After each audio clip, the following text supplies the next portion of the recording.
So today's article is titled "The Trouble with Black Boys: The Role and Influence of Environmental and Cultural Factors on the Academic Performance of African American Males." So, one trend that I've noticed with a lot of the articles that we've been reading is, and it's something I personally like coming from a biology background, is that it starts off the article with numerous facts. So this article started off, just giving some really rough statistics that the black community faces and has been facing over the years. And then as we get a little bit deeper into the article, we start to dive and explore as to why are we seeing these stats. And then further into the article, it talks about how we can make adjustments to start to try to correct these stats and put the black community into specifically African males, and shift them into a better direction. So it's no secret that one's environment and cultural factors and backgrounds have a really strong influence on human behaviors, which is also going to carry out to academic behaviors and mentality as well too, right? So I was blessed enough to have parents who always emphasized the importance of school and told me that, if you don't want to be in the position that we're in today, get a degree. So, I remember having friends growing up that unfortunately didn't have that same mentality. They just didn't think about the future and didn't think ahead, and were much more willing and accepting to just kind of take whatever they could get and make a living off that. So that's something that's understood and agreed upon through many scholars and researchers.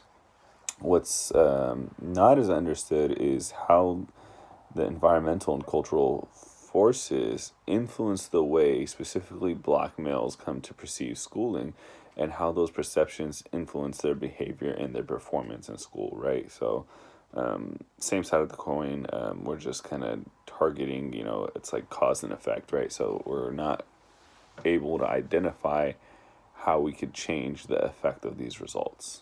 So right off the bat, and I've witnessed this from peers around me and friends from school, but in school, black males are often labeled, and just right off the bat, just one's mentality can label a person and automatically assume behavioral problems, less intelligence, right? So now all of a sudden, the threshold for a teacher to where they're going to get upset is going to be much lower and have much less patience compared to the threshold with maybe another white student or, a different student of color.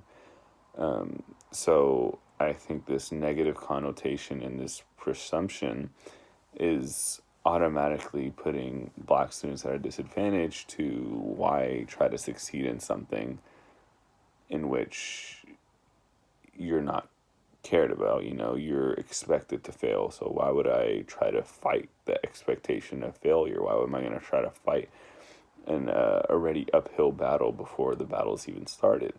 So this is a big problem that black males are seeing, as well as they're more likely to be punished with higher severity, right?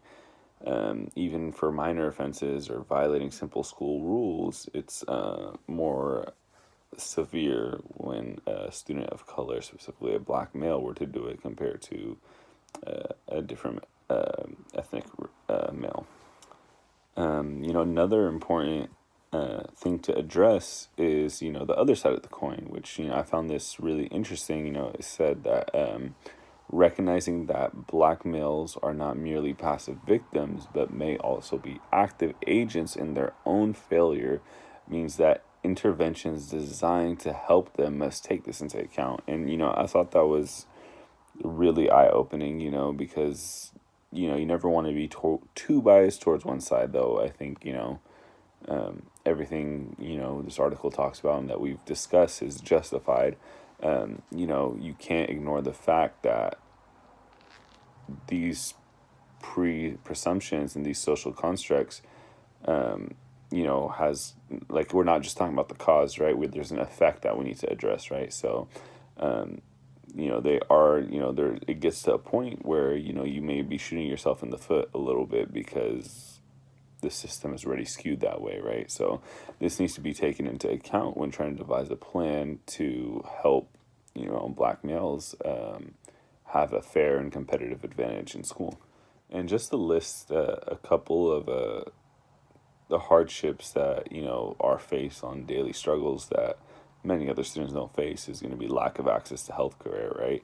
Adequate nutrition, decent housing, growing up poor and in a single parent household, being exposed to substance and substance abuse at very young ages, seeing it within your community.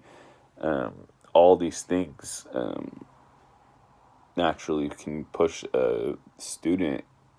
Me myself as a young child, I was easily swayed, very weak willed, and yeah, I could definitely see how this kind of creates a cycle, pushing a student into a wrong direction.